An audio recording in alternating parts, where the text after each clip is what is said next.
Hi, I'm Jack, and today we're talking about how to train chest or the pectoral muscles. And the first thing I want to say is make sure you warm up properly. I see so many guys go straight from their car to the bench press when we should hit a piece of cardio equipment first. I always say do at least a mile of cardio before you touch a weight. So let's say you were running, you could do that in 10 minutes or so, and that's my minimum warm-up. If you're walking, it's going to take you 20 minutes or so to get a mile in.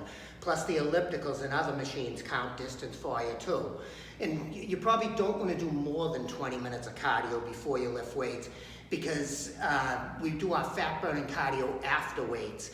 Fat's the last thing the body wants to burn. So I always warm up first, do my weights, and then do cardio afterwards for fat burn. Now for pectoral, we make sure we work the upper pec and the lower pec. So I on a heavy day, I might do flat bench, then incline bench, and then decline bench, and then some flies too, because the actual function of the pectoral muscle is to bring the arms out and around the body. Arnold Schwarzenegger says we're hugging a big tree. We do our presses because we can handle more weight. We're getting assistance from our tricep. So I tend to do my pressing movements first, maybe 3 presses, and then a couple of fly movements where we'll do a fly from the upper pec and from the lower pec.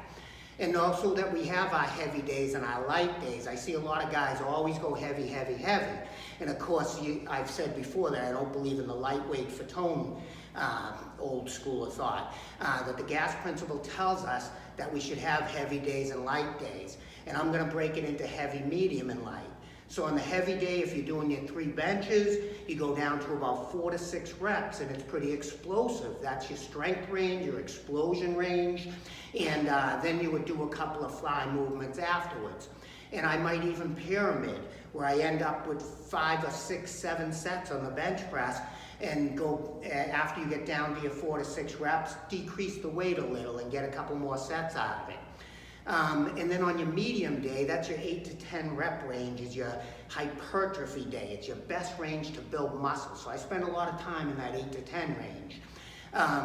And you know, I might use a combination of barbell, dumbbell, and maybe even like the plate-loaded machines. I love those on a hypertrophy day.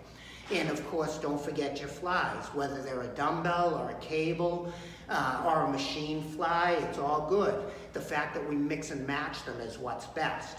And then on your light days, that's your 12 plus rep day. I tend to lean towards more machines on those days. And I have videos on proper form for all of the above. You can go back to my beginner routine where I talk about machines and how we should go nice and slow and feel a machine in both directions. You want to make sure that you're not banging and booming. A machine or a cable should never make a noise. You should always control the weight. And I've said before that lifting the weight is simply the means to an end. We're not lifting it because it has to be on a higher shelf. We're lifting it because we want to feel the weight in both directions and cause tears in our muscle. And then the immune system has to work hard to repair those tears. So lifting weights creates a very strong immune system. But also it's about recovery. We don't want to overtax our immune system. So that's why we don't always go heavy. So I alternate between my rep ranges. Heavy is 4 to 6 reps, medium's 8 to 10, and light is 12 plus. I'll do maybe 3 pressing movements and 2 fly movements. And if you're doing a chest and tri day, as described in my last video, that you might want to do tricep exercises that are more conductive to being on a chest day too. Like I tend to do my close grip bench, reverse bench and dumbbells, or even dips on a chest and tri day.